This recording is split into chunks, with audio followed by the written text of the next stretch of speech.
সূরা ইখলাস 3 বার পাঠ করে হাতের মুঠে ফু দিলে কি হয়? আমি আবার বলছি, সূরা ইখলাস 3 বার পাঠ করে হাতের মুঠে ফু দিলে কি হয়? খুবই দামি এবং গুরুত্বপূর্ণ আমলটি আপনি শিখে রাখুন, আপনার কাজে লাগবে। আমলটি কখন কিভাবে করবেন, কোন নিয়মে করবেন, আমলটি করে কিভাবে উপকৃত হবেন আমি বলে দিচ্ছি। বিস্তারিত জানার জন্য, আমলটি শিখে রাখার জন্য ভিডিওটি না টেনে না কেটে ধৈর্য এবং মনোযোগ সহকারে শেষ পর্যন্ত দেখতে থাকুন, তাহলে সঠিক নিয়মে আমলটি করতে পারবেন প্রিয় ভাই বোনেরা।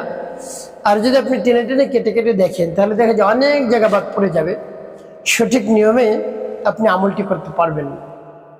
তো প্রিয় ভাই বোনেরা, আমলটি করতে আপনার টাকা পয়সা খরচ করতে হবে না, অল্প কিছু সময় আপনাকে ব্যয় করতে হবে।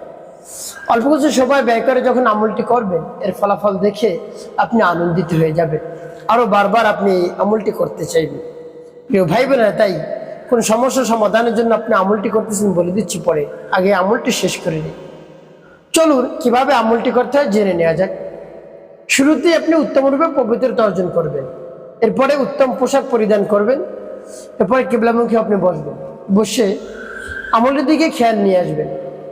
তারপরে জীবনের গুনার কথা স্মরণ করে ক্ষমা প্রার্থনা করবেন, আস্তাগফিরুল্লাহ আস্তাগফিরুল্লাহ আস্তাগফিরুল্লাহ, বা পূর্ণ ইস্তিগফারটি আপনি পাঠ করতে পারেন, আস্তাগফিরুল্লাহ রাব্বি মিন কুল্লি যামবি ওয়া আতুবু ইলাইহি লা হাওলা ওয়া লা কুওয়াতা ইল্লা বিল্লাহিল আলিয়্যিল আযীম। যখন পাঠ করা হয়ে যাবে, এরপরে 3 বার দুরূদ শরীফ সাল্লাল্লাহু আলাইহি ওয়াসাল্লাম সাল্লাল্লাহু আলাইহি ওয়াসাল্লাম সাল্লাল্লাহু আলাইহি ওয়াসাল্লাম। ইস্তিগফার দুরূদ শরীফ যখন পাঠ করা হয়ে যাবে, এরপরে সূরা পাঠ করবেন। প্রিয় ভাই বোনেরা, যে সূরাটির আমল আপনি করতেছেন, সেই সূরাটি এত দামি এবং গুরুত্বপূর্ণ, ফজিলতপূর্ণ, আপনি জানলে অবাক হয়ে যাবেন। সেই সূরাটি যদি একবার মাত্র পাঠ করেন, একবার 10 পারা কোরআন শরীফ পড়ার সব আল্লাহ রাব্বুল আলামিন আপনার আমলনামায় লিখে দিবেন। সুবহানাল্লাহ বিহামদিহি। প্রিয় ভাই বোনেরা, 10 পারা কোরআন শরীফ পড়তে কত সময় লাগে আপনি একটু চিন্তা করুন। যারা হাফেজ তাদের প্রায় 3 ঘন্টা সময় লাগবে, আর যারা হাফেজ না, গায়ের হাফেজ, তাদের প্রায় 5-6 ঘন্টা সময় লেগে যায়। তো প্রিয় ভাই বোনেরা, একবার যদি পাঠ করেন 10 পারা কোরআন শরীফ পড়ার সব, 2 বার পাঠ করলে 20 পারা কোরআন শরীফ পড়ার সব, আর 3 বার পাঠ করলে পুরো কোরআন শরীফ পড়ার সব আল্লাহ রাব্বুল আলামিন আপনার আমলনামায় লিখে দিবেন। সুবহানাল্লাহ বিহামদিহি। দেখুন কতই দামি এবং গুরুত্বপূর্ণ। তাই এই সূরাটি আপনি পরিপূর্ণ বিশ্বাস এবং আস্থা নিয়ে পাঠ করুন, আমলটি করুন, দেখবেন কাজ হয়ে যাবে। এরপরে আল্লাহ হাবিব সাল্লাল্লাহু আলাইহি ওয়াসাল্লাম বলেন, যদি কেউ 10 বার পাঠ করে, তাহলে জান্নাতের মধ্যে তার জন্য আল্লাহ রাব্বুল আলামিন বালাখানা নির্মাণ করে দেন, অট্টালিকা নির্মাণ করে দেন, বাড়ি নির্মাণ করে দেন, প্রত্যেক দশকে দশকে একটি করে বাড়ি।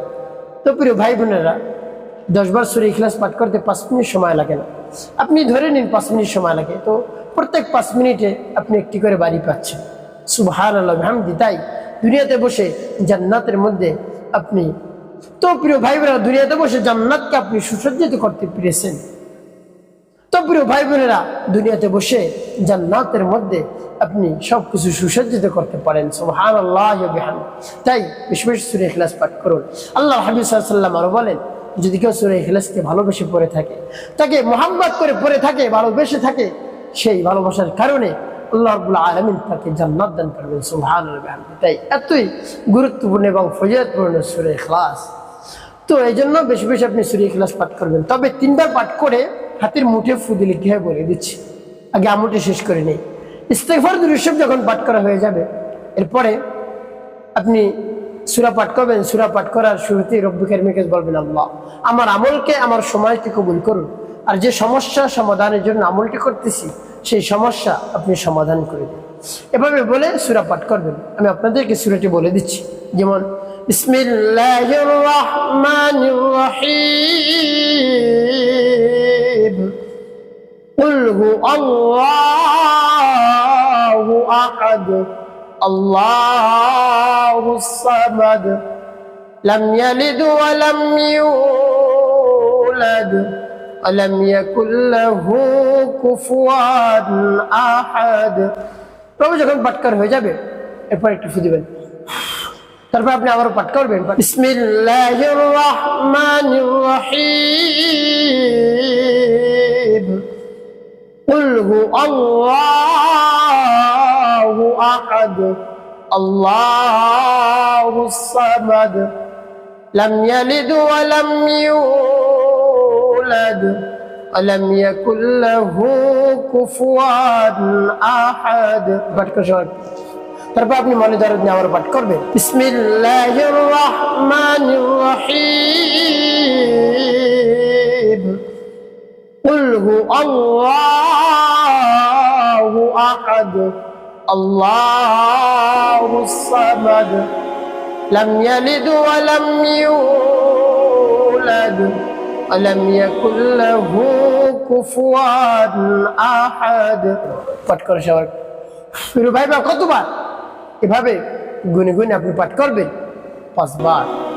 তো প্রিয় ভাই বোন, কতবার পাঠ করবেন? গুনে গুনে 3 বার পাঠ করবেন, 3টি সুরা দিবেন। শেষে নবীজি সাল্লাল্লাহু আলাইহি ওয়াসাল্লাম মুহাম্মদ নিয়ে ভালোবাসা নিয়ে আপনি 5 বার দুরূদ ইব্রাহিম পাঠ করবেন। আল্লাহুম্মা সাল্লি আলা মুহাম্মাদিন ওয়া আলা আলি মুহাম্মাদ কামা সাল্লাইতা আলা ইব্রাহিম ওয়া আলা আলি ইব্রাহিম ইন্নাকা হামিদুম মাজিদ। আল্লাহুম্মা বারিক আলা মুহাম্মাদিন ওয়া আলা আলি মুহাম্মাদ كما باركت على إبراهيم وعلى آل إبراهيم إنك حميد مجيد. اللهم صل على محمد وعلى آل محمد كما صليت على إبراهيم وعلى آل إبراهيم إنك حميد مجيد. اللهم بارك على محمد وعلى آل محمد كما باركت على إبراهيم وعلى آل إبراهيم إنك حميد مجيد. اللهم صل على محمد وعلى آل محمد كما صليت على إبراهيم وعلى آل إبراهيم إنك حميد مجيد.